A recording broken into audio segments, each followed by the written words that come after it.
Eu saúdo a igreja do Senhor reunida aqui, com a paz do Senhor. Amém. É um grande prazer estar aqui com vocês e nós temos que aproveitar o máximo do nosso tempo, né? Pouco tempo para muita informação, e é claro que a nossa mente, depois do almoço, principalmente aquelas que comeram aquela feijoada, ó, quem aguenta, não é verdade? Mas o que nós vamos precisar, de fato, de verdade, é da graça do Senhor, para nos sustentar em todo esse tempo, para aprendermos o máximo daquilo que Ele tem para nós, ok? Estamos preparados? Estamos preparadas? Então, não sejamos como o povo de Israel, que saiu do Egito e não chegou em Canaã. Não faça isso, né? Vamos andar juntos nessa jornada e com certeza no final, é claro, que muita coisa irá se perder nesse pouco tempo, mas muitas outras ficará gravada na mente e no coração de vocês. E esse é o nosso objetivo, ok? Então, sem perca de tempo, vocês vão abrir as suas apostilas na página 86 na verdade. E ali nós temos o conteúdo desta palestra. E já aqui no quadro nós temos o tema dessa palestra, a importância do conhecimento bíblico para o ensino efetivo às crianças. Eu vou pedir para que fique assim mais gravado, né, na nossa mente, eu vou pedir que todos nós leiamos juntos esse tema. Vamos lá? A importância do conhecimento bíblico para o ensino efetivo às crianças. Muito bem. Então, se você já pegou sua apostila, você abriu aí sua apostila, certo? Pelo nosso tempo, nós não vamos nem ter condições de ir em muitos versículos da Bíblia. Eu sei que você trouxe sua Bíblia aí, é muito importante isso, porque esse é o tema dessa palestra, o conhecimento da palavra de Deus, mas nós vamos aproveitar o máximo de ler versículos já direto aqui no texto, né, na própria apostila, se for o caso, e se também houver necessidade, nós vamos pedir ajuda a algumas de vocês, ou de... eu estava querendo situar homens e mulheres, né, irmãos? Por que o Ministério Infantil pensa que é para as tias somente? Não pode ser assim, né? Graças a Deus nós temos ali um irmão, né, que está aqui conosco, e com certeza ele será abençoado, como todos nós, né? Mas que o Senhor possa levantar um exército também de homens que possa se envolver nesse trabalho entre as crianças, porque é necessário. As crianças precisam ter uma referência também dentro do contexto do ensino da palavra de Deus para elas na igreja local. Mas, enquanto não, vamos, então, seguir o nosso exército, né, principalmente de mulheres. Eu, confesso, não vi nenhum outro homem. Aqui nós temos aqui um homem, claro. Né? Aqui, não, ao seu lado, irmã, isso. É o filho da irmã que está aqui conosco. Né? Mas, se Deus quiser, quem sabe, em um tempo mais para frente, Deus possa levantar muitos outros homens que possam estar se envolvendo nesse trabalho entre as crianças. Para quem não nos conhece, eu sou Rivaldo, missionário da APEC, Aliança Pro Evangelização das Crianças. Né? Algumas pessoas nos conhecem aqui, mas o nosso objetivo é muito mais prático do que teológico, porque nós acreditamos, irmãos, que se aquilo que nós aprendemos no contexto da igreja não for a nossa prática, nós estamos perdendo nosso tempo. Então, vamos pensar nisso, ok? E para isso, nós vamos dar sequência aí, né, no nosso estudo da palestra, e vamos pensar primeiro em um versículo da Bíblia, que está no Salmo 119, 18. Então, o que está escrito lá é: desvenda os meus olhos para que eu contemple as maravilhas da tua lei. Salmo 119, 18. Vamos todos juntos? Salmo 119, 18. Desvenda os meus olhos para que eu contemple as maravilhas da tua lei. Salmo 119, 18. Queridas irmãs e irmãos, se nós tivéssemos tempo de estudar esse versículo somente, nós iríamos entender algo muito importante ou de suma importância para o trabalho entre as crianças, nesse caso especificamente aqui. O que está escrito, qual é o primeiro termo desse versículo? Desvenda os meus olhos. Então, nós podemos entender aqui, só para a gente entender um pouco essa questão, que a palavra de Deus não está relacionada primeiramente com a nossa mente, mas com o nosso coração. Se nós tivermos a palavra de Deus na mente, isso é importante, mas se essa palavra não cair no solo do nosso coração, ela não nos servirá para nada. Acredite nisso, irmãos. Então, pense muito bem nisso, ok? Muito bem. Então, nós estamos vendo aí, né, a importância que é a palavra de Deus. É claro que em toda a história do povo de Deus, tanto no Antigo como no Novo Testamento, no Antigo Israel e no Novo a Igreja, quando o povo de Deus se afastou da palavra de Deus, houve corrupção, houve apostasia, houve desgraça, houve destruição. É só nós lermos os livros da Bíblia que falam sobre isso. E também até a própria história, ao ponto de Deus ter que levantar homens na história para restaurar a casa de Deus. E um dos princípios que nós percebemos na história, tanto do povo de Deus, no Antigo Testamento, como na igreja e na história da igreja, nós percebemos que um dos fatores primordiais em avivamentos trazido por Deus para seu povo, para a sua igreja, foi atrelado a um retorno à palavra de Deus. Como importante é a palavra de Deus para a casa de Deus, para o povo de Deus. Certo? Então, a bem da verdade, o que nós temos que entender é que muitos de nós queremos, sim, ensinar a Bíblia. Mas, infelizmente, também muitos de nós não temos um bom conhecimento do conteúdo da palavra de Deus. Esta é que é a verdade. E, queridos irmãos e irmãs, nós temos que ter uma consciência séria, principalmente neste momento que estamos passando na igreja. Quanta apostasia, quanta heresia tem penetrado na igreja do Senhor. Como nós precisamos entender o quão é importante nós retornarmos à palavra, nos apegarmos à palavra de Deus, para que isso não aconteça nas nossas vidas e na vida da igreja. Usar um drone, que hoje é muito comum, e passar panoramicamente pela palavra, de forma panorâmica, não nos ajuda, se nós não nos aprofundarmos com o estudo exaustivo, com o estudo detalhado, esmiuçado da palavra de Deus. É por isso que essa frase tem que impactar a nossa vida. E que frase é? Veja bem, se o meu objetivo é ensinar a Bíblia, o quê? Eu devo conhecer a Bíblia. Vamos todos juntos novamente? Se o meu objetivo é ensinar a Bíblia, meu dever é conhecer a Bíblia. Queridos, se nós sairmos daqui tendo a plena consciência desta verdade, já ganhamos o nosso dia. Mas isso tem que ser algo do nosso coração e não da nossa mente. Eu vou enfatizar muito bem isso. Certo?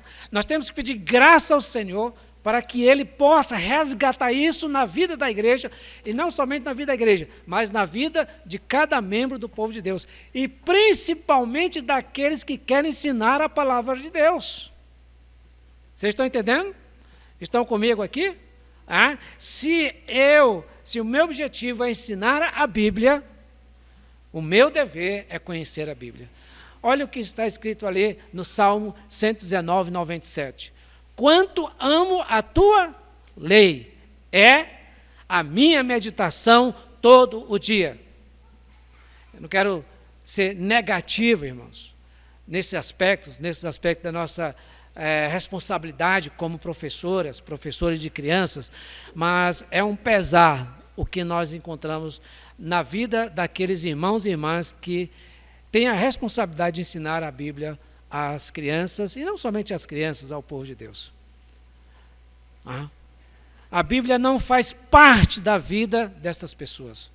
Sim, ela é um livro que nós fazemos aquele nosso devocionalzinho, até mesmo os devocionais não é baseado na própria palavra.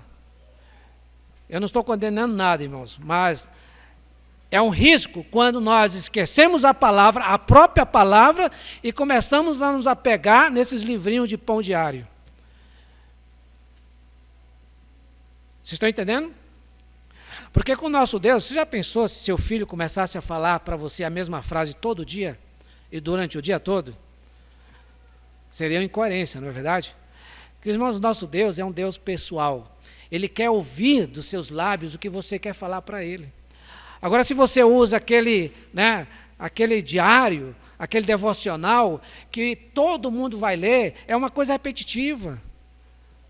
Não há um diálogo, uma intimidade profunda, baseado nesses diários, irmãos, nesses devocionais. Mas quando você vai à palavra e você ora o que está no seu coração, aí sim. Vocês estão entendendo o que eu estou falando, né? Certo? Eu espero que sim. Ok? Vamos dar continuidade, porque o nosso tempo vai ser curto. Muito bem. Agora, nós veremos aqui alguns aspectos importantes, né, que devem fazer parte na vida daqueles que ensinam a Bíblia às crianças. E quais são esses aspectos? O primeiro aí, ele é muito fundamental. Né? Na apostila de vocês, está aí na página 87, conhecer bem as doutrinas da fé cristã. Mas eu colocaria desta forma: conhecer os fundamentos da fé cristã. Qual é o primeiro aspecto para que possamos ensinar a Bíblia adequadamente às crianças? Todos juntos?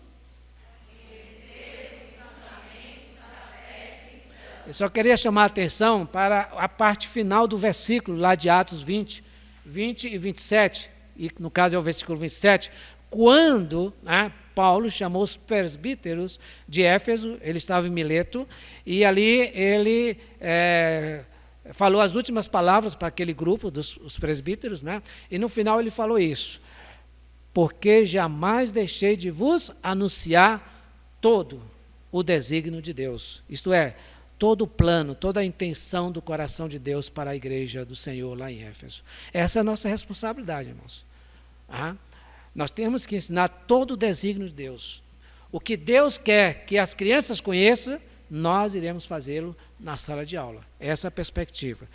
Agora, preste atenção, isso é muito importante, que o mensageiro da palavra, ele precisa conhecer em profundidade os fundamentos da fé.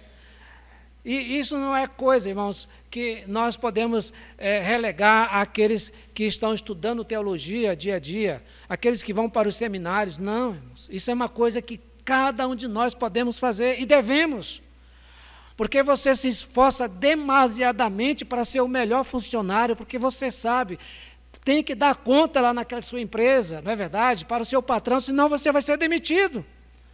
Mas quando nós pensamos na igreja do Senhor, queridos irmãos e irmãs, como é triste nós vemos essa realidade na vida de muitos irmãos, de muitas irmãs.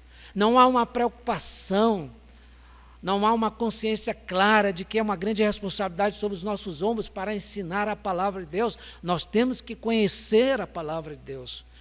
Que o Senhor possa abrir os nossos olhos, os nossos ouvidos para isso. Agora, o interessante é que este livro, embora que seja um livro histórico, maravilhosamente histórico, porque Deus não esconde até mesmo as mazelas dos seus servos. Davi foi o homem segundo, mas a Bíblia resiste a um pecado que ele cometeu. E graças a Deus por isso. Sabe por quê, irmãos? Porque a Bíblia a história da Bíblia é realizada por homens como nós. E se Deus fez algo na vida deles, Deus também vai fazer algo na nossa vida hoje. Por isso, eu quero chamar a atenção aqui, se é que você já ouviu isso por aí, o que está acontecendo na igreja do Senhor em alguns ambientes de lideranças, né, da igreja evangélica. Tem um certo líder, muito conhecido no Brasil, ele diz o seguinte, que a Bíblia precisa ser atualizada para a nossa época. Queridos irmãos, preste atenção naquilo que você vai ler aqui agora. A Bíblia é um livro atual para cada geração. Ela não precisa ser atualizada. Ela precisa ser crida. Ela precisa ser estudada. Ela precisa ser proclamada.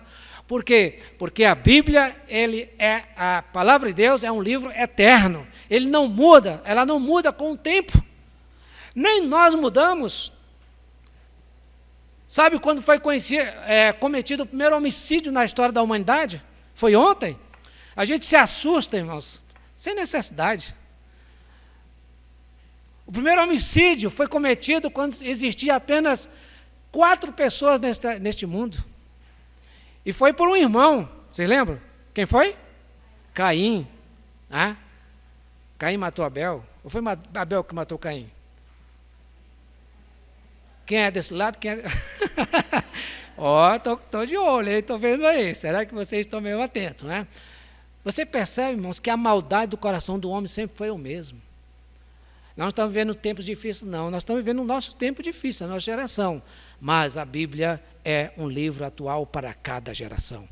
Este livro serviu para o povo de Israel lá no Egito, lá em Canaã. Esse livro serviu para a igreja lá no início, em Jerusalém.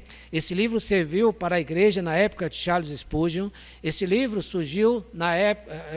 serviu para todas as épocas e é um livro que serve também para nós hoje. Porque esse livro, ele é a palavra de Deus. E Deus, ele não muda. Deus, ele é o mesmo sempre e será sempre. Então, queridos irmãos e irmãs, tenham muito cuidado com isso. Quando você ouvir alguém dizer que nós precisamos atualizar a Bíblia, isto é heresia. Isto é apostasia. Fuja disso. Se apegue à palavra de Deus. Isso é importante. O Senhor Jesus Cristo, ele advertiu alguns de seus contemporâneos, dizendo que, Mateus 22, 29, tem aí na sua apostila, né? Errais, não conhecendo as Escrituras. Né? E para o nosso deleite, né, para o nosso conhecimento, nós colocamos aqui de uma forma bem prática, fácil, certo? Eu sei, irmãos, que é claro que precisamos de homens, mulheres que mergulhem no que nós chamamos de teologia, né, de estudar o grego, o hebraico, e para poder entender melhor a palavra de Deus. Isso é muito importante. Mas, queridos irmãos, nós vamos descobrir logo mais que a Bíblia é um livro para pessoas simples, né, como nós. Você não precisa saber grego, hebraico para conhecer Deus na palavra de Deus, né, certo? Mas aqui nós temos alguns fundamentos, e na sua apostila, né, eu queria fazer uma interação, uma dinâmica, mas o tempo não vai nos permitir. Ou será que vai? Não, vai não. Então vamos continuar. Veja bem, nós temos aqui, vamos fazer só dois. Só dois. Olha, quem é Deus? Né? É o primeiro fundamento. Essa ordem aqui desses fundamentos está na ordem cronológica, não pode ser mudada, não pode ser colocada de outra maneira. Né? São os fundamentos básicos da fé cristã, certo? É muito importante nós conhecermos cada fundamento desse e fundamentá-los na onde? Na palavra de Deus. É por isso que eu queria fazer essa dinâmica, né? Se você pensar no primeiro fundamento, quem é Deus? Alguém pode citar aí um versículo rapidinho? Da pessoa de Deus, como Deus. Então nós já estamos trabalhando aqui. O que é que você vai fazer? Você vai pegar uma concordância, colocar lá.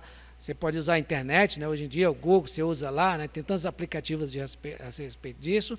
Coloca Deus e você procura um versículo que corresponde a esse versículo aqui, né? Certo? A esse fundamento, ok? Certo? Agora, quando nós pensamos em Deus, que Ele é o único Deus, então, Eu vou colocar, não tem jeito, o tempo não vai ser... o que está escrito, para alguém ler para nós, Isaías 55, 45, 22, rapidinho.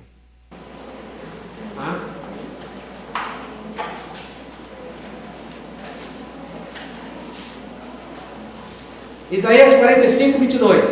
Olhai para mim e sereis salvos, vós todos os termos da terra, porque eu sou Deus e não há outro. O que é que esse texto está falando, irmãos? Irmãs? Que só existe um Deus. Esta é uma verdade muito importante que nós temos que ter na nossa mente e coração. Só existe um Deus. Mas aí, de repente, fala-se sobre triunidade. Isto é, há 3 manifestações de 3 pessoas na Bíblia que pode trazer certa confusão, né? Graças a Deus que teve irmãos do passado que já explicou isso para nós. Então, quando nós chegamos lá em Mateus 3, 16, 17, nós temos o batismo de Jesus por João Batista, né? Ali aparecem 3 pessoas. Diz assim, o Senhor Jesus Cristo foi batizar, a primeira pessoa, Jesus. E depois diz que o Espírito desceu como uma pomba, a segunda pessoa. E depois diz que uma voz veio do céu e disse, este é meu filho amado em quem tenho grande prazer. São 3 vozes, 3 pessoas. Aí a pergunta é, mas será que a Bíblia está falando que existe 3 deuses? O Pai, o Filho e o Espírito Santo são deuses? Não pode. Por quê? Porque no outro versículo já foi determinado que Deus disse que só existe um Deus. Eu sou Deus único. Vocês estão entendendo? Então, esses princípios teológicos são muito importantes nós entendermos. É um fundamento muito importante. Por quê? Porque hoje muitos irmãos da igreja evangélica estão dizendo que a triunidade é uma heresia, porque nós estamos dizendo que existe 3 deuses. Mas isso não é um entendimento.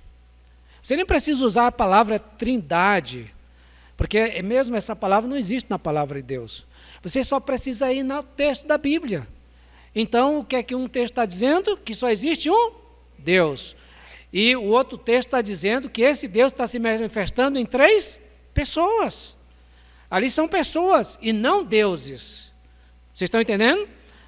Você vê, não é difícil, irmãos. Nós não precisamos ser grandes teólogos para ensinar a palavra de Deus. Nós precisamos ter responsabilidade de estudar a palavra de Deus naquilo que nós precisamos. E um dos caminhos são esses fundamentos. Tá? Eu falei com o irmão Rivanildo, que é o responsável pelo seu PED, da possibilidade de eu enviar para vocês todo o conteúdo da apostila que eu desenvolvi, certo? Trazendo coisas mais abrangentes. E nós vamos ver como é que vai acontecer, certo? Porque aqui a gente só colocou na apostila coisas reduzidas. Mas, quem sabe, depois a gente pode encontrar uma maneira de mandar para vocês a apostila toda recheada de muitas outras informações, tá bom? Então, só queremos enfatizar isso, irmãos. Por exemplo, a encarnação do Verbo de Deus, João 1,14, e o Verbo se fez carne e habitou entre nós. Então, faça esse exercício, né? Defina ali esses fundamentos, coloque no seu caderno e comece a buscar versículos da Bíblia que vá se encaixar, porque isso vai crescer, vai dar maior entendimento daquilo que a Bíblia quer ensinar para você, para que você esteja preparado e ensinar para as crianças. O terceiro é a morte vicária do Filho, que diz respeito à expiação, a ressurreição do Filho, um fundamento tão importante, irmãos. Sem a ressurreição, nós não teríamos uma nova vida. Você sabia disso? A justificação no Filho. Sem a justificação, nós não seríamos aceitos por Deus. Justificado, pois, mediante a fé, temos paz com Deus. Graças a Deus por isso. A pessoa e obra do Espírito Santo. Irmãos, sem a pessoa do Espírito Santo, nós não teríamos nada da obra do Filho. Você já pensou? Graças a Deus, porque Ele fez algo completo. e nos deu tudo isso na pessoa do seu Filho Jesus Cristo. Porque tudo aquilo que Cristo fez por nós só poderia ser realidade em nós através de quem? Do Espírito Santo. E naquele dia, como Pedro diz, que ele foi exaltado, e ali então ele recebeu das mãos do Pai o quê? A promessa. E derramou isto que vedes e ouvis. A promessa era a pessoa do Espírito Santo. E assim o Espírito Santo trouxe a realidade espiritual de tudo aquilo que Deus fez através de seu Filho Jesus Cristo. Um assunto muito importante, nós sabemos, é a igreja, o supremo propósito de Deus. Nós colocamos alguns versículos, você pode anotar aí, mas depois estude em casa. Verifique, seja uma boa bereana, né? Vai lá na Bíblia, verificar se realmente é dessa forma mesmo. Né? O reino milenar de Cristo, um tema que a igreja, de modo geral, tem esquecido. Então a gente tem que atentar para isso, irmãos. Certo? Esse é dos temas que a gente fica triste, porque nós não ouvimos sobre o milênio. E eu vou dizer uma coisa, a nossa condição no milênio vai ser determinada pela nossa vida hoje. Sabia disso? Procure lá na palavra. Certo? E por último, a consumação de todas as coisas. Então, aí só alguns versículos, né, referente aos fundamentos, mas eu vou desafiar você, no nome de Jesus, tenha esse interesse, irmãos, de se aprofundar no estudo da palavra de Deus, para que você possa estar transmitindo algo realmente que tenha relevância para a vida das crianças. Agora, vamos ler juntos aí. O próximo, o que é que diz? Todos juntos? Estudar e ensinar a Bíblia é uma jornada difícil de trilhar, onde o professor e o estudante devem perseverar na certeza de que o resultado será maravilhoso. Qual será o resultado? Vidas transformadas pelo poder do Evangelho. Você já pensou, irmãos? Você ser um instrumento de Deus para ganhar uma alma para Cristo, através da ministração da palavra de Deus. Ganhando uma criança para Cristo, Deus vai ter toda aquela vida para a sua glória neste mundo. Isso é muito importante. Tá? Agora, o segundo, certo? Vamos lá. Qual o segundo aspecto? É que nós devemos o quê? Exatamente, né? Manejar bem a palavra da verdade, mas não eu vim de uma igreja lá do Nordeste que eles têm um trabalho para adolescentes, né? E eles desenvolvem ajuda de uma certa forma, né? Esse método de levar os adolescentes a aprender a buscar o versículo na palavra de Deus. Então, eles falam assim, espada desembanhada. Aí os adolescentes então levantam a Bíblia, né? Quem conhece aqui esse método? Então, a professora ou professor fala um versículo. João 14,6. Aí, quando ela fala, os adolescentes então têm que ir lá, o primeiro que encontrar, se levanta e recita o versículo. Certo? Mas isso não é bem o que estamos querendo dizer aqui de manejar bem a palavra de Deus. Manejar bem a palavra de Deus diz respeito ao conteúdo doutrinário da palavra de Deus. Está interligado com o primeiro aspecto, que é conhecer os fundamentos da fé cristã. E para conhecermos, para darmos sequência a esse processo, então nós temos que manejar bem as verdades da palavra de Deus. E é um versículo que Paulo apresenta para Timóteo. Diz, procura apresentar-te a Deus aprovado. Aí veja bem, irmãos, é muito comum a gente interpretar certos versículos baseado em nós mesmos. Olha o que o texto está dizendo, procura apresentar-te à liderança da igreja. Deus nos conhece. Deus sabe que você tem preocupação em estudar a palavra para ensinar as crianças. Ah? Então, pare com isso. Não tire somente o sábado, e às vezes sábado à noite, para estudar a Bíblia, a qual você irá ensinar para as crianças no domingo pela manhã. Tire tempo. Aí você diz, mas, irmão Rivaldo, eu não tenho tempo, eu trabalho, eu faço isso, faço aquilo. Ah, queridos irmãos, o tempo é de Deus. E se você orar, com certeza Ele vai dar condições de você tirar bastante tempo para aprender a palavra de Deus. Ah? Aquelas horas que você passa, quem sabe, na frente da televisão, não seja um tempo adequado, não é verdade? Às vezes, um tempo jogando conversa fora. Então, são esses tempos que você pode tirar para buscar ali aquilo que Deus quer falar ao seu coração para falar às crianças. Então, vamos lá. A Bíblia, ela responde e interpreta, aliás, dando continuidade, diz assim, voltando no versículo 2 Timóteo 2,15, diz, como obreiro que não tem que se envergonhar, que maneja bem a palavra da verdade. Então, a Bíblia, ela responde e interpreta a própria Bíblia, certo? Nós vamos ver que o próprio Senhor Jesus Cristo, como modelo para nós, professor por excelência, ele usava sempre a palavra de Deus. Lá no deserto, você lembra? Quando Satanás o confrontou, né, com alguns versículos da Bíblia, fora de contexto, mas o Senhor, ele disse, por 3 vezes, ele disse, está escrito. Nem só de pão viverá o homem, assim diante, não atentará ao Senhor teu Deus. Você percebe o quão é importante nós manejarmos bem a palavra de Deus? Se o próprio Senhor Jesus Cristo, né, que é o Filho de Deus, ele precisou fazer isso na sua experiência para confrontar aquilo que estava sendo colocado por Satanás e por tantos outros religiosos da sua época. Imagine nós, irmãos. Imagine nós. Então, nós vamos ver algumas leis de interpretação da Bíblia que podem nos ajudar nesse objetivo, né, de estudar a palavra de Deus.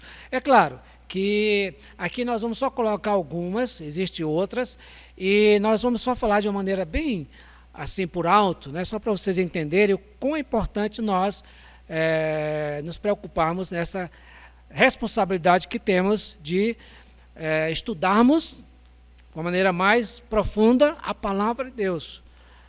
Não pense que criança, por ser criança, merece receber qualquer coisa. Não, pelo contrário.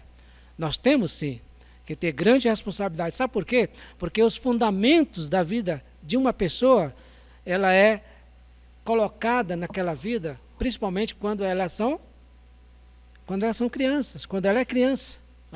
Então é essa a responsabilidade para nós. Vamos ver assim, de uma maneira bem rasa, quais são essas leis. Primeiro, a lei da declaração direta. O que isso quer dizer? Eu vou explicar essa lei de uma maneira bem simples. A lei da declaração direta diz respeito a Deus colocar o texto da Bíblia de uma maneira o mais natural possível para que todos possam entender. Então, preste atenção. Se eu falar aqui, alguém pode me pegar um pouco de H2O? Não, calma. Muito bem. Alguém não sabe, aliás, não lembra o que é H2O? Eu acho que no nosso contexto sim, né? Todos nós sabemos. Mas quem sabe, talvez um ou não quer levantar a mão, mas tudo bem, certo? Se eu falar, olha, alguém me traga aí um pouco de H2O, seria estranho? Nem todas as pessoas saberiam o que eu estou pedindo, não é verdade? Vocês são estudiosos, né? Vocês são cientistas, olha, que coisa maravilhosa. Eu não sei porque o irmão está oferecendo curso de universidade para nós. Mas, queridos irmãos, se eu chegar para você, para alguém e dizer, olha, me arranja um pouco de água, o que iria acontecer? Todos iriam entender, não é verdade? É esse o objetivo da palavra de Deus. A Bíblia foi escrita para pessoas simples. Para pessoas simples. Não foi escrita para os intelectuais. É essa lei da declaração direta. Quando você ler a Bíblia, pense nessa lei. Deus quer dizer aquilo que Ele quer dizer naquele texto. Então Ele diz, no princípio criou Deus os céus e a terra. A Bíblia não começa com informações científicas sobre a criação do mundo. Porque senão somente os cientistas iriam entender a palavra de Deus lá no início. Mas a Bíblia diz, no princípio, criou Deus os céus e a terra. Até uma criança sabe o que a Bíblia está dizendo. Vocês estão entendendo? Esse princípio da lei, da declaração direta. Né? A Bíblia é como se fosse uma longa carta escrita por Deus para dizer aos homens que Ele os ama, certo? Deus não deseja salvar somente as pessoas cultas, mas também as mais simples. É por isso que a Bíblia diz, dá entendimento aos simples. Se a pessoa mais simples pode entender a Bíblia, então ela é de fato para todos. E graças a Deus por isso. Vocês estão entendendo aí o princípio aqui dessa lei? Então, quando você for ler os textos da Bíblia, você pode pensar primeiramente, o que Deus quer dizer com esse texto? Pronto, não precisa especular. Agora, dentro dessa naturalidade, existem textos que realmente serão difíceis, né? Alguém lê para nós Mateus 5, 29.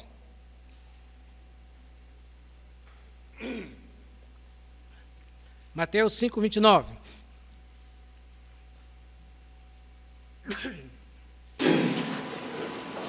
Portanto, se teu olho direito te escandalizar, arranca-o e tira-o para longe de ti, pois é melhor que se perca um dos teus membros do que todo o teu corpo seja lançado no inferno. Se você for ler esse texto de uma forma natural, o que vai acontecer? Flagelo, na verdade. O texto está querendo dizer que eu tenho que arrancar meu olho direito? A minha mão direita? Não.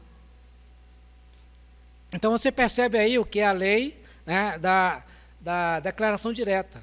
Certos textos nós não podemos vê-lo desta forma. Aqui está querendo simplesmente dizer que nós temos que fazer o máximo possível para não pecar. Porque senão iria ser incongruente com 1 Coríntios 6,19, que diz lá que o nosso corpo é o templo do Espírito Santo. E Deus quer que a gente flagele o templo do Espírito Santo? Não. Então você entende, né, que quando nós vamos estudar a Bíblia, o texto da Bíblia, de uma forma natural possível, isso vai nos ajudar a compreender o que Deus quis dizer. Mas tem certos textos que a gente tem que pensar de uma maneira diferente, usar outro tipo de lei para podermos entender aquele texto. Certo? A interpretação de um texto não pode ferir o pensamento geral da Bíblia. Então, graças a Deus, irmão, não precisa arrancar seu olho e nem cortar a sua mão. Amém? Muito bem. A segunda lei é a lei da primeira menção. Essa é uma lei muito importante. Só para ajudar aí, na sua apostila, a lei número 1, a lei da declaração direta, Gênesis 1, no princípio, criou Deus os céus e a terra. De uma forma natural, qualquer pessoa pode entender, certo? A segunda lei, na página 88, a lei da primeira menção. Que lei é essa? A partir da primeira menção de certa expressão encontrada na palavra, ela nos ajudará a obter uma maior compreensão deste assunto em todo o seu desdobramento nas Sagradas Escrituras. Então, aí na apostila, há a palavra luz, Gênesis 1:3. E disse Deus, haja a luz, e houve luz. Irmãos, se a gente for estudar essa expressão em toda a palavra de Deus, nós vamos chegar a uma conclusão de que essa expressão, ela vai determinar duas coisas neste mundo. Quais são? Que existe a luz verdadeira e que existe um reino da luz. Quem é a luz verdadeira? Jesus Cristo. Então você vê, a partir dessa primeira menção, nós continuamos e chegamos lá no Novo Testamento, quem encontramos como a luz? Eu sou a luz do mundo, do homem, né? da humanidade, certo? Mas, veja bem, há um aspecto aqui. essa primeira referência vai determinar que existe também outro reino. E que outro reino é esse? O reino das trevas. Então você vai perceber que toda a Bíblia, de Gênesis a Apocalipse até Apocalipse, o que está acontecendo é uma tensão entre dois reinos somente. O reino da luz e o reino das trevas. Aqui, irmãos, não tem nada a ver com o que é certo ou errado. A igreja, muitas vezes, irmãos e irmãs erram porque determina a sua vida pelo que é certo ou errado. Irmãos, nós temos que perguntar se aquilo que nós estamos fazendo, se aquilo que está acontecendo é do reino das trevas ou é do reino da luz. O que não for do reino das trevas, será o quê? Do reino da luz. E o que não for do reino da luz, reino das trevas. E você vai ver de Gênesis até Apocalipse, vai ver essa linha, né? Essa linha que vai acompanhando esse raciocínio e chegando lá em Efésios 5, que ele vai dizer que nós somos luz neste mundo e devemos andar como filhos da luz. Então você percebe quão importante esses primeiros versículos que nós encontramos na palavra de Deus. Só para um outro exemplo, rapidinho, né? Amor. A palavra amor, a primeira vez aparece em Gênesis 22, 2, né? Quando menciona que Abraão amou Isaac. Olha aí, irmãos. Né? O amor entre o quem? O pai e o filho. De quem você lembra? O verdadeiro amor do Pai eterno com o Filho eterno. Então você percebe que a partir deste amor do Pai pelo Filho, se torna uma tipologia do verdadeiro amor do Pai eterno pelo Filho eterno. E vai até Apocalipse. Você vê, a segunda menção está em Gênesis 24, 67, que diz lá que Isaac amou quem? Rebeca. E você sabia que Isaac é tipo de Cristo e Rebeca, tipo da igreja. Isaac amou Rebeca. E no Novo Testamento diz que Cristo amou a igreja. Agora, a última referência também é importante, irmãos. Uma das últimas referências sobre o amor fala exatamente do amor de Cristo pela igreja, só que de uma maneira negativa. Está lá em Apocalipse. O que é que ele diz lá? Tenho porém contra ti, que abandonaste. Você percebe? De Gênesis até Apocalipse. É importante essa primeira menção, certo? Então, quando você pensar em estudar ou transmitir alguma mensagem para as crianças, tiver alguma palavra-chave, comece lá da primeira referência. Isso vai ajudar. Continuando, a menção paralela. Tá? A menção paralela, irmãos, eu vou dar só um exemplo que vai ajudar muito. Essa questão da menção paralela é juntar todos os textos que estão relacionados com algum termo. Por exemplo, se você vai estudar sobre oração, não estude só sobre oração. Você tem que estudar sobre intercessão, sobre petição, sobre o que mais? Clamor, né? Tudo isso está relacionado a uma única palavra, oração. É por isso que essa menção aí é de paralela, quer dizer, são textos paralelos. Um irá complementar o outro, certo? Agora, presta atenção. Eu vou dar um exemplo aqui bem simples. Isaías 7,14. Veja aí. Lá diz assim, porquanto o Senhor mesmo vos dará um sinal, eis que a virgem conceberá e dará à luz um filho, certo? Virgem. No hebraico, esta expressão virgem, Isaías 7,14, ela pode ser tanto usada para uma mulher que é virgem ou para uma moça jovem. Então, os céticos, os liberais, eles afirmam que, na verdade, Maria, ela não era virgem quando teve Jesus. Porque pode ser que o texto esteja dizendo que ela era apenas uma jovem mulher, mas casada. Vocês estão entendendo? Certo? Mas e agora? Quem pode nos ajudar? Aí nós vamos usar essa lei de menção paralela. Nós vamos procurar na Bíblia um outro lugar que pode falar sobre esse assunto. E vamos para onde? Para Mateus 1, 25. Diz lá, eis que a virgem, falando do mesmo texto, o cumprimento. Eis que a virgem conceberá e dará à luz um filho. E, queridos irmãos, presta atenção aqui. No original grego, agora, essa palavra virgem só pode ser usada para uma mulher que é virgem. Entenderam aí? É o princípio dessa lei paralela. Outro tema, milênio. Você sabia que milênio só aparece em Apocalipse? Lá em Apocalipse capítulo 20? Somente lá. Então, os céticos, aqueles que não acreditam no milênio, eles acham, pelo fato de essa palavra só estar lá em Apocalipse, então, o livro de Apocalipse é muito simbólico, não é? Então, eles acham que também o milênio é simbólico, não é real. É os conhecidos amilenistas. Você conhece os amilenistas? Eles não acreditam no milênio, certo? Mas, queridos irmãos, quando usamos a lei da menção paralela, nós vamos encontrar outros textos que não têm a palavra, mas têm a mesma ideia. Então, por exemplo, olha aí, Isaías 11, 6, diz assim, o lobo habitará com o cordeiro e o leopardo se deitará junto ao cabrito, o bezerro, o leão novo e o animal cevado andarão juntos e um pequenino esgueirá. A vaca e a ursa pastarão juntas, e as suas crias juntas se deitarão, o leão comerá palha como boi.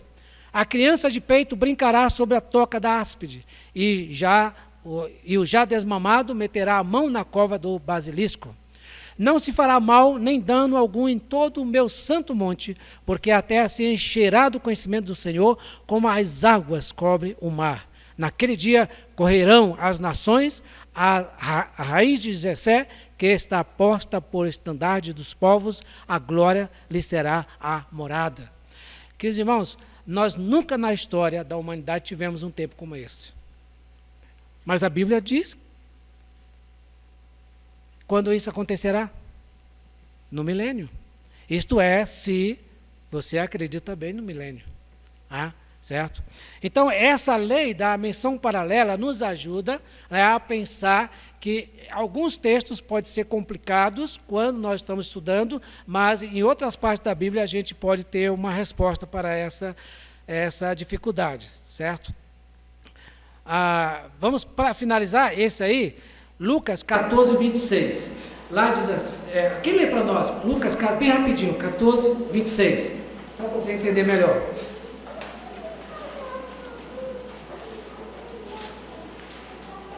Se alguém vier a mim e não aborrecer a seu pai, e mãe, e mulher, e filhos, e irmãos, e irmãs, e ainda também a sua própria vida, não pode ser meu discípulo. Isso, exatamente. Se ficarmos só nesse texto e não buscarmos outro paralelo, o que é que vai acontecer? Nós vamos entender que Jesus está ensinando que devemos odiar os nossos parentes por causa dele. Mas é isso que a Bíblia diz? Não. Mas como? O texto está dizendo. Quem pode nos ajudar? A lei da menção paralela. Então alguém lê rapidinho para nós aí, Mateus 10, 37. E essa expressão aborrecer, que a irmã leu aí, no original é odiar, não é aborrecer somente, certo? É odiar. Mas Mateus 10, 37 vai nos ajudar a entender o que o Senhor Jesus quer falar, quer ensinar. Quem ama seu pai ou sua mãe não é digno de mim. Quem ama seu filho ou sua filha mais do que a mim não é digno de mim. Você percebe aí? Você entendeu agora? A necessidade dessa menção paralela, certo? Um texto está dizendo que para andarmos com Jesus temos que odiar os nossos pais, mas não é isso. O outro texto está dizendo que se nós amarmos nossos parentes mais do que Jesus, não pode ser digno dele. Então a ideia aqui de Lucas é amar menos, certo? Se nós amarmos menos o Senhor em relação aos nossos parentes, nós não somos dignos dele. Você percebeu a importância dessa lei da menção paralela, você tem que buscar na Bíblia esses textos para ajudar a compreender outros textos. Vamos agora para o próximo, que é a menção progressiva. Esse eu gosto muito, né, porque é uma forma muito prática de nós estudarmos a palavra. Eu só queria mencionar um conceito muito importante, que é de o cordeiro. Tá? Eu vou ler aqui os versículos para ser mais rápido e ganharmos tempo. A lei da menção progressiva é que há certos conceitos, palavras, que ela vai sendo revelada progressivamente para nós. Então, vamos pensar nesse conceito do cordeiro. A primeira vez que aparece a palavra cordeiro é lá em Gênesis 22, 7 e 8. Abraão levou seu filho para o Monte Moriá para ser sacrificado, e o filho, Isaque, perguntou para o pai: Pai, eis o fogo e a lenha, mas onde está o cordeiro para o holocausto? A primeira vez, o cordeiro. Ele perguntou. A resposta de Abraão: Deus proverá. Então, isso quer dizer que o cordeiro está sendo profetizado aqui. Agora, se a gente for para Êxodo, capítulo 12, versículo 3, diz assim: Falai a toda a congregação de Israel, dizendo: aos 10 deste mês, cada um tomará para si um cordeiro, segundo a casa dos pais. Nós conhecemos a história, né? Aqui, o cordeiro está sendo tipificado. Quando a gente vai para os profetas, Isaías 53, 7, ele foi oprimido e humilhado, mas não abriu a boca.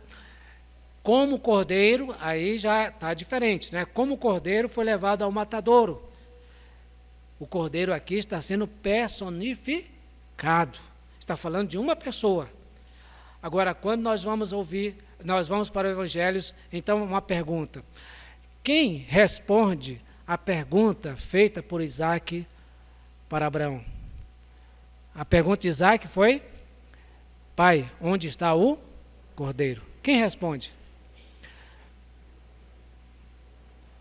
Está vendo como essa lei da progressão é interessante? Sabe quem responde, irmãos? João Batista. Depois de mais 1000 e poucos anos, um dia, João o Batista olha para aquele jovem galileu, nazareno, e ele aponta para ele e diz o quê? Eis o Cordeiro de Deus que tira o pecado do mundo. E aqui o Cordeiro está sendo identificado. Você percebe a progressão da profecia? Né? Nas cartas, o Cordeiro é explicado. 1 Coríntios 5, 7, pois também Cristo, nosso Cordeiro Pascual, foi emolado. E Apocalipse, o Cordeiro é satisfeito. 22, 3 diz: nunca mais haverá qualquer maldição, nela estará o trono de Deus e do Cordeiro. Você percebe aí essa perspectiva da lei da progressão, da menção progressiva? Certo? Muito bem, vamos continuar. Nós temos aí a lei da menção completa. Existem certos textos que parece que Deus quer enfatizar algo. Quando a gente fala do amor, qual é o capítulo que vem na nossa mente? 1 Coríntios, capítulo 13, porque parece que lá está tudo sobre o amor. É claro, tem em toda a Bíblia, mas ali está. Quando a gente quer estudar sobre a fé, Hebreus, capítulo 11. Então parece que Deus colocou certos temas em um só lugar para enfatizar aquele tema, aquela palavra, aquele conceito. Vocês estão entendendo? Então é a lei da menção completa. Há vários textos que vai nos dar uma ideia dessa lei da menção completa, certo? Se nós queremos conhecer um pouco sobre o que vai acontecer sobre aqueles que morreram em Cristo, nós vamos para onde? A ressurreição. 1 Coríntios capítulo 15, certo? E assim diante. Se nós queremos conhecer sobre aquilo que é o reino dos céus, em termos de justiça, Mateus, capítulo 5, 6 e 7, está compilado em um só lugar. Então, essa é a lei da menção completa, ok? Agora, também nós temos a lei da menção intercalada. Se nós formos para 1 Coríntios, capítulo 13, fala sobre o amor. Mas no capítulo 12 e 14, fala sobre os dons. Por quê? Irmãos, na igreja de Corinto estava tendo confusão por causa dos dons. De forma intercalada, Paulo colocou o capítulo 13 para mostrar que o mais importante é o amor, é a aceitação mútua dos irmãos. Essa lei é como se fosse um sanduíche. Nós temos do lado uma fatia de pão, do outro outra fatia, e no meio nós temos o recheio. Certo? Então há vários lugares na palavra de Deus que nós vamos encontrar essa lei. Em João capítulo 1, versículo 29, diz: eis o Cordeiro de Deus que tira o pecado do mundo. Mas no versículo 37 vai dizer: eis o Cordeiro de Deus. Do 35 ao 37. Mas qual é a diferença? Um é o Cordeiro que tira o pecado do mundo, o outro é o Cordeiro de Deus. E João está dizendo: olha, siga ele. E sabe o que está no meio desses dois textos? Sabe quem pode nos revelar o Cordeiro de Deus que tira o pecado do mundo e o Cordeiro que devemos seguir? Sabe quem está no meio? Em João 32, 20 a 34, o Espírito Santo. Então você percebe, de um lado uma fatia, do outro outra fatia, e no meio o recheio. É essa lei da menção intercalada. Agora, a outra lei é a menção repetitiva. Deus gosta de repetir as coisas. Eu penso que é porque nós não guardamos muito as coisas, não é verdade? Por exemplo, por que 4 evangelhos? Você já pensou nisso? Poderia ser só um, não é verdade? Mas não, irmãos. Deus, ele quer enfatizar o seu Filho. O Senhor Jesus Cristo é tão grandioso, majestoso, que precisou de 4 evangelistas para escrever sobre ele. E mostra de perspectivas diferentes. Mateus, ele olha Cristo como o leão, aquele que veio para ser rei. Marcos olha Cristo como o boi, aquele que veio para ser servo. Lucas mostra Cristo como o Filho do homem, aquele que é o homem perfeito. E João mostra Cristo como Filho de Deus, aquele que é a águia. Então você percebe que Deus, ele repete certos textos para enfatizar, porque o que nós devemos perceber são os detalhes que um viu e outro não. E é isso que nós vemos nessa lei da repetição. Em certos momentos que, por exemplo, Gênesis capítulo 1 e 2, os céticos, eles querem invalidar Gênesis, dizendo que aqui nós temos 2 relatos da criação, no capítulo 1 e no capítulo 2.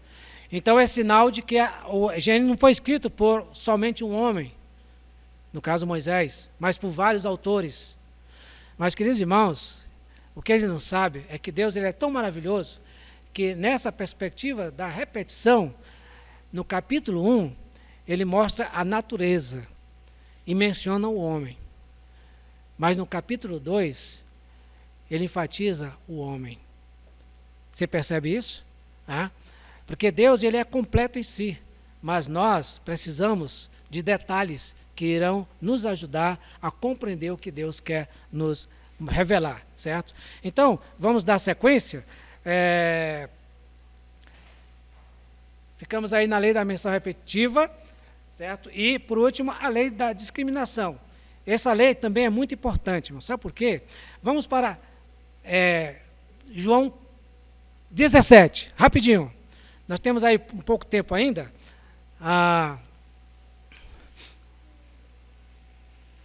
Nós começamos um pouco depois.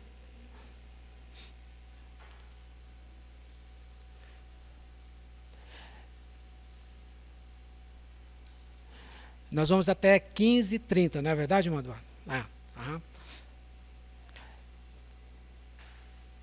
Versículo 5, rapidinho. E agora, glorifica-me tu, ó Pai, junto de ti mesmo, com aquela glória que tinha contigo antes que o mundo existisse. Aí está a palavra mundo, certo? Versículo 9, rapidinho, vamos lá. Eu rogo por eles, não rogo pelo mundo, Novamente a palavra mundo. Mas por aqueles que me deste, Só- pois são teus. Isso. O versículo 14. Dei-lhe a tua palavra, e o mundo os aborreceu, porque não são do mundo, assim como eu não sou do mundo. Então você lê esse texto e encontra 3 vezes a palavra mundo, cosmos, no grego. Né? Agora a pergunta é, está falando do mesmo mundo? A lei da discriminação diz que não.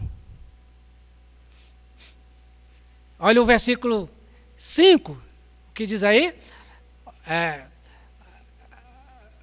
Agora a irmã tem que ler de novo.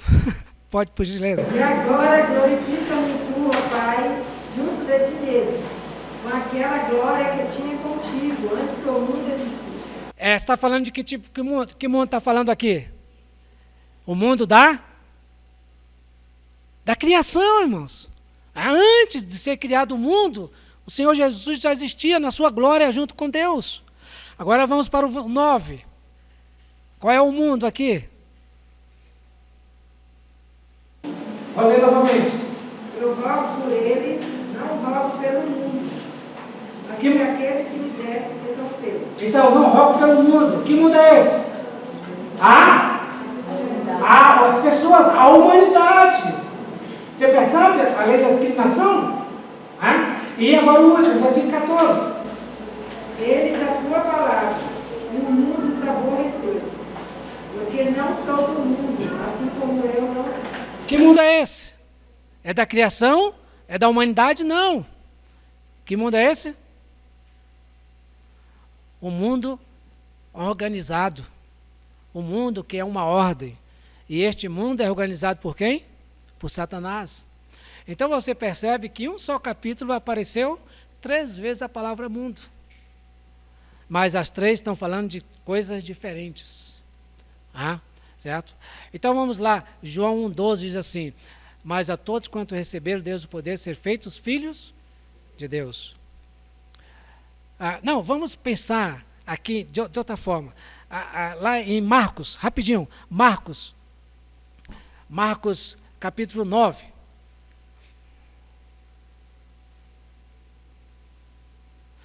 Só para você entender como é bom nós sabermos disso, até mesmo com as nossas crianças. Capítulo 9, versículo 21. Diz assim, olha, perguntou Jesus, Marcos 9, 21, ao pai do menino, há quanto tempo isto lhe sucede? A resposta do pai foi, desde a infância. Guarde aí, certo? Agora vá para 2 Timóteo. 2 Timóteo,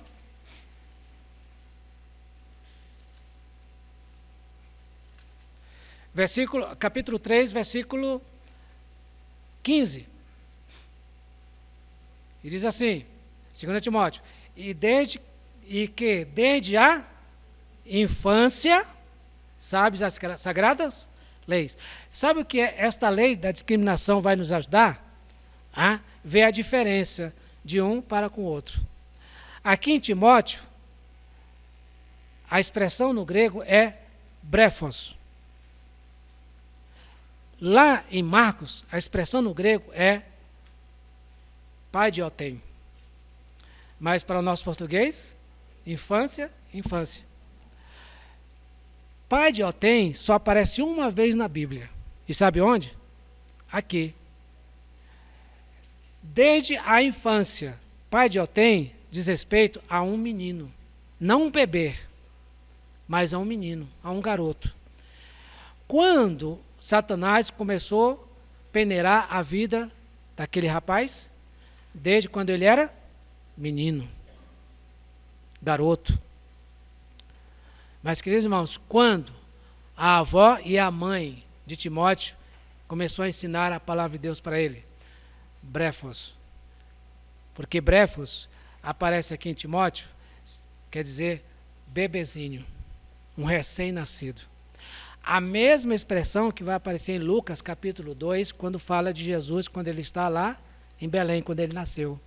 Vão lá e vejam a criança, vejam o brefo.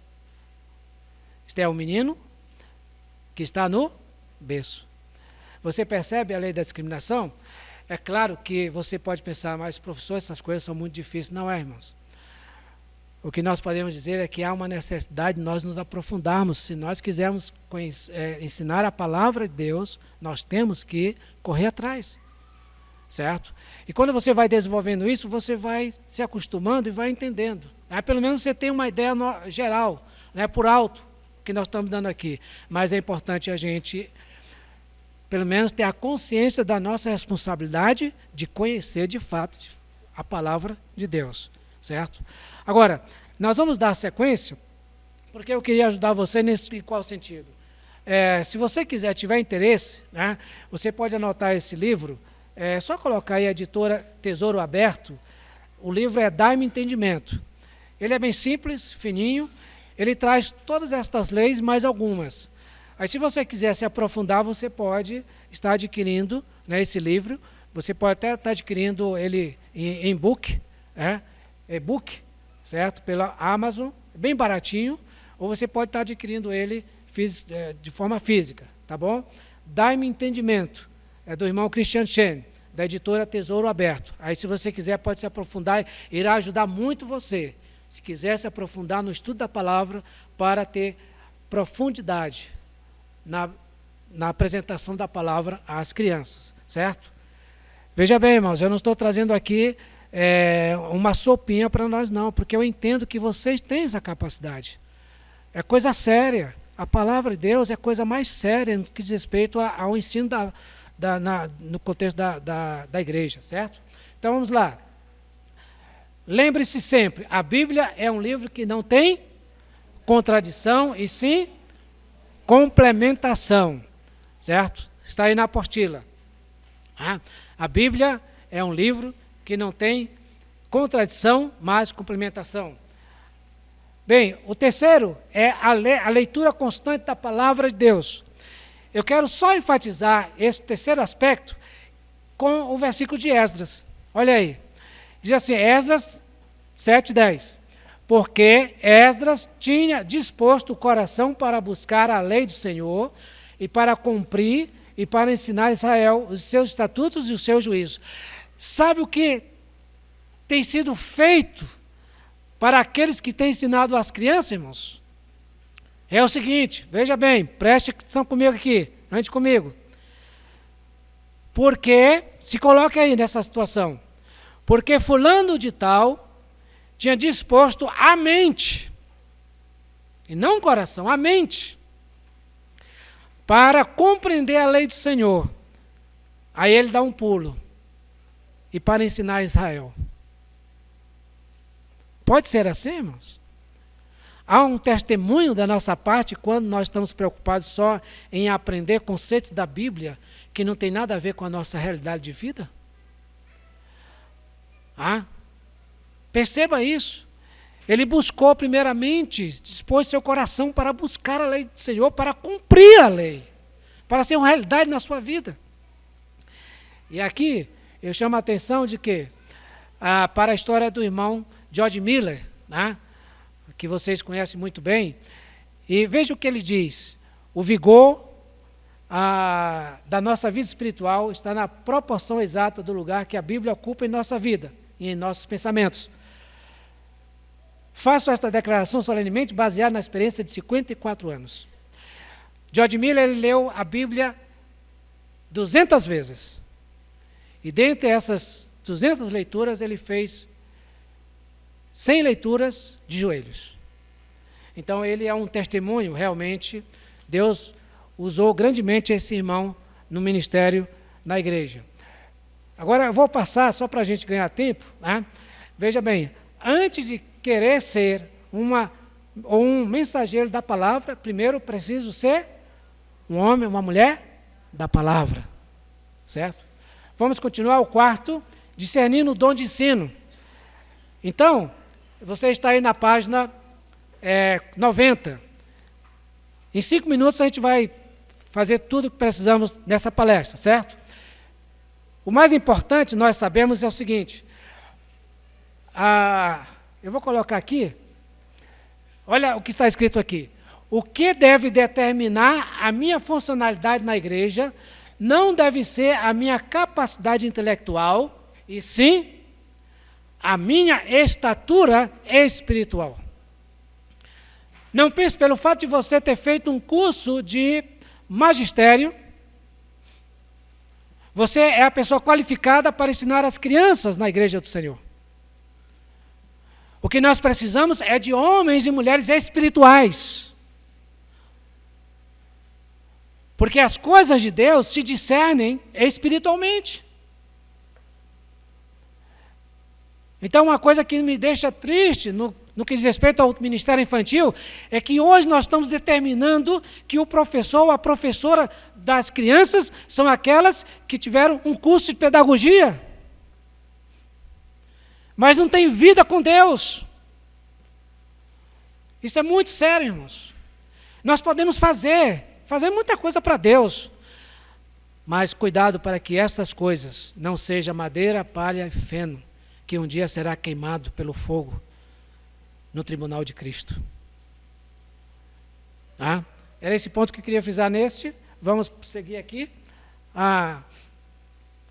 Eu já mencionei isso, tem na apostila.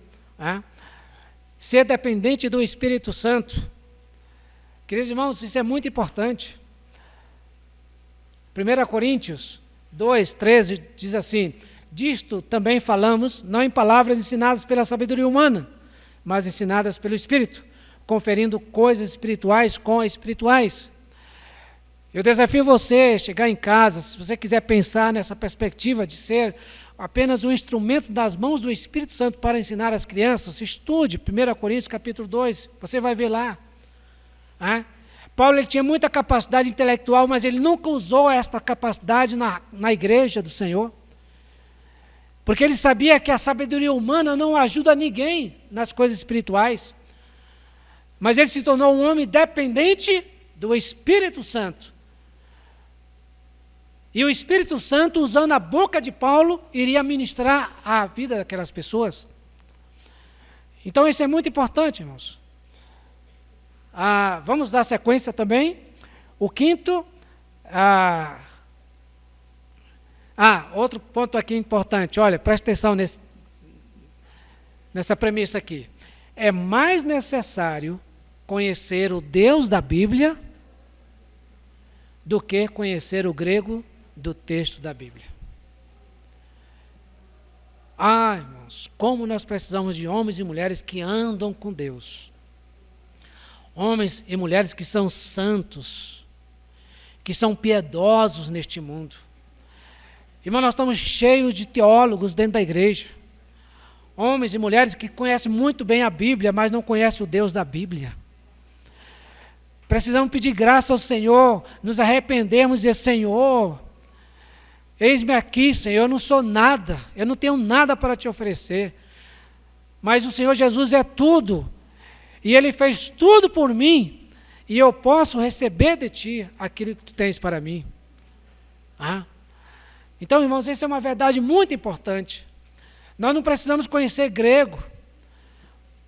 Nós não precisamos conhecer todo o contexto da Bíblia. O que nós precisamos é conhecer em realidade na nossa vida o Deus ao qual nós pregamos. E vamos chegar aí no final, discernindo o tema de toda a Bíblia. Mais um minuto. Na última na página 91 até 93, irmãos. Qual é o tema? Se você fosse dar um tema, uma palavra-chave para o tema da Bíblia, que palavra você usaria? Sabe qual é? Cristo. Cristo. Você vai ver que em todos os livros do Antigo Testamento, cada livro vai falar da pessoa de Cristo. A Bíblia tem como objetivo revelar uma pessoa. Agora, nós, como professores, a palavra de Deus é a bússola para a criança. E é o professor quem deve mostrar o norte. Cristo Jesus. Certo? Se você quiser se aprofundar nesses aspectos, você tem a apostila aí, eu vou falar com o irmão Rivanildo, eu expandi mais a apostila, vamos procurar maneira, quem sabe, de passar para vocês. Se você quiser, tiver interesse, já querer receber, anote aí meu celular, o Zap. Você pode pedir 98614-5107. 98614-5107. Vou ter o maior prazer de mandar para você a apostila completa. Isso vai ajudar muito, certo?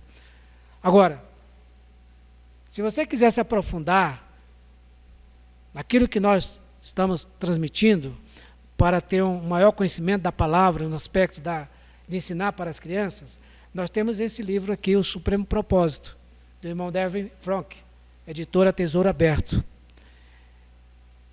E nós temos esse muito bom. Olha, esqueça os outros, mas se você puder adquirir, são 3 livros. Vida em um Plano Mais Alto. Esta irmã Ruth Paxson, ela traz de uma maneira muito simples todo o conteúdo da Bíblia. Muito bom esse livro, certo? Agora, para finalizar, se você tiver interesse de um treinamento para desenvolver melhor o trabalho entre as crianças, aqui está o contato do missionário Luiz Matos, que é o missionário responsável pela PEC aqui na região do ABC. Então, é o telefone 961728709, certo?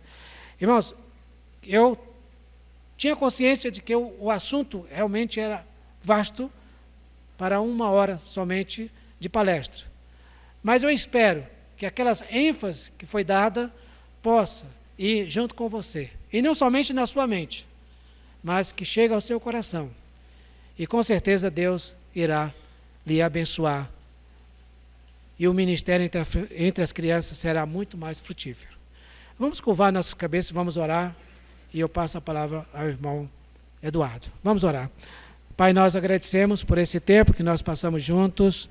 Ó Deus, ajuda cada um dos irmãos e irmãs que estiveram aqui, para que possa ter uma compreensão daquilo que foi transmitido e que isso venha ajudá-los a se aprofundar mais no estudo, no conhecimento da palavra de Deus e, consequentemente, todos nós possamos transmitir esta palavra às crianças, de maneira em que elas conheçam Cristo, primeiramente, nas nossas vidas, através do nosso testemunho e depois também através do ensino da palavra de Deus. É o que nós oramos, te pedindo, no nome de Jesus Cristo. Amém. Que Deus abençoe a todos vocês, no nome do Senhor Jesus Cristo.